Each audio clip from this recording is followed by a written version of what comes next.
Prijatelji, pozdravljam vas. Nova sezona počinje, vrtlari.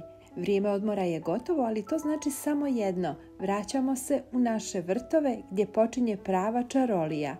Vrtlarstvo nije samo zabavno, već je i nevjerovatno korisno za naše zdravlje. Zaronimo u zemlju, osjetimo svjež zrak i uživajmo u fizičkoj aktivnosti koja nas opušta i puni energijom.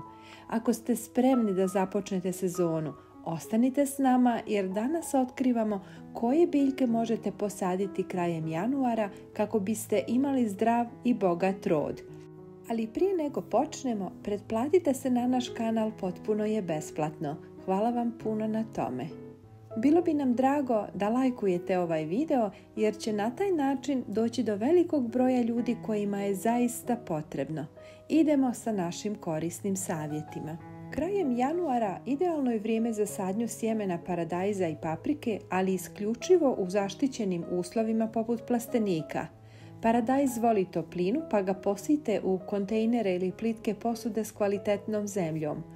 Održavajte temperaturu i vlagu kako biste omogućili zdrav rast sadnica. Paprika zahtjeva slične uslove. Posijte je u plitke posude, a kada sadnice ojačaju, presadite ih u plastenik. Krajem januara možete posaditi grašak, pogotovo ako živite u regijama s blažim zimama. Ova biljka voli hladnije temperature i pruža ukusan, zdrav prinos u proljeće.